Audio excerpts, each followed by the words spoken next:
Thomas and Friends, The Monster Under the Shed. The Monster Under the Shed, illustrated by Richard Courtney. It was a dark, blustery evening at the station, so Tom had closed the railway early off the account of the weather, and the engines were waiting for the signal to return to their sheds. Maybe one of us should tell a story to pass the time, Thomas suggested. The engines were pleased with Thomas's idea. I have the perfect story for tonight, James volunteered with a sly grin.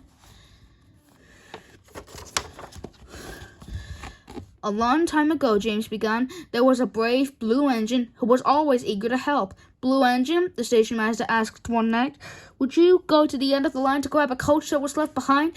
The brave Blue Engine replied, of course, and he set out into the foggy night. But by the time the Blue Engine reached the end of the track, the fog was so thick he could hardly see anything. I'll just have to wait until morning, said the engine to himself, and he settled into an old shed for the night.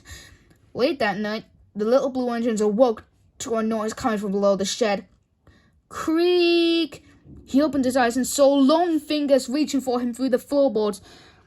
There was a monster under the shed. Terrified, the little Blue Engine raced out of the shed with the engine-eating monster chasing him through the fog.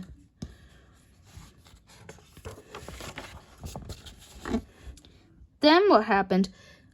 Percy asked timidly. That's where the story ends, said James. No one heard from the little Blue Engine ever again. What about the monster? Percy whispered. Don't be silly, Percy, Gordon said with a chuckle. It's just a story. Well, what if the story is true? Percy asked to Thomas on the way to the shed. What if the engine-eating monster is out there somewhere right now? Stop being such a scaredy cat, Percy, Thomas answered. There are no such things as monsters.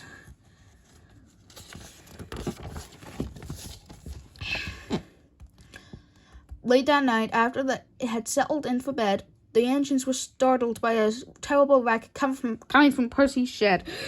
Gordon, Thomas, help! There's a monster in my shed, wailed Percy. Suddenly, James appeared, roaring with laughter. He had been rattling some scrap metal to frighten Percy. I'm a monster, James shouted.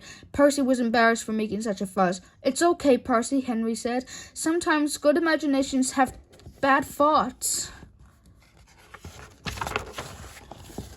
Later that night, Thomas woke with a fright, though he heard a strange noise. Scratch, scratch. Stop it, James! Thomas yelled, but James was sound asleep. Scratch, scratch. If that's not James, then maybe I really do have a monster under my shed, thought Thomas, and he stayed awake all night just to be safe. Thomas was awfully tired when he met Percy at the docks the next morning. Did you hear any noises in your shed last night, Percy? Thomas asked. Not after James's silly prank, Percy replied. Now Thomas felt very silly himself for staying awake all night.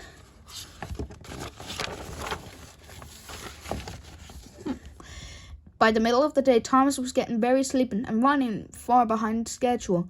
Henry pulled up next to him.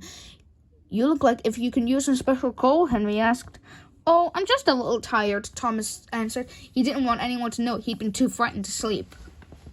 Just then, James sped by on the express track. What's the matter, Thomas? He called. The monster's keeping you up at night? And James disappeared down the track, laughing loudly.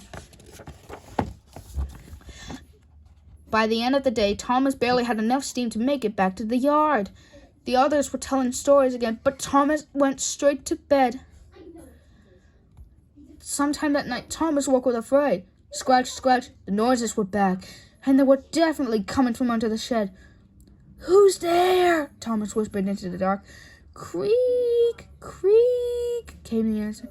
Go away, monster, get out, Thomas ordered as he closed his eyes tightly.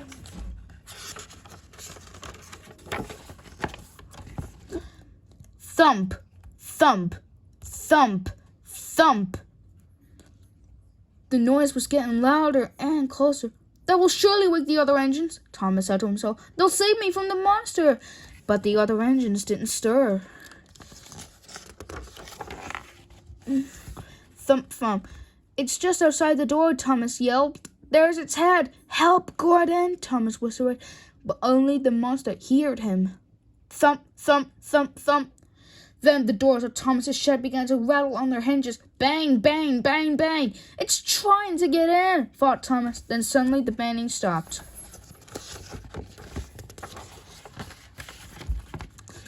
Thomas was too frightened to move. He peered out into the dark, and there it was, the horrible engine-eating monster. Thomas could see its eyes glowing in the night.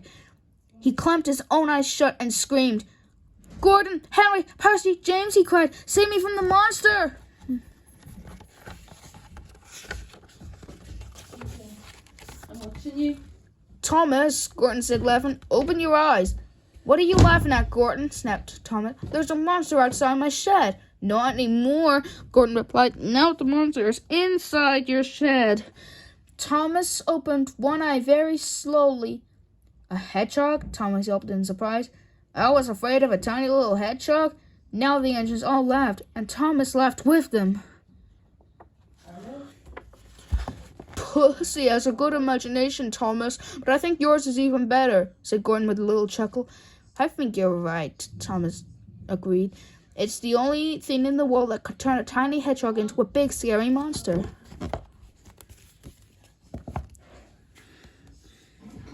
The end.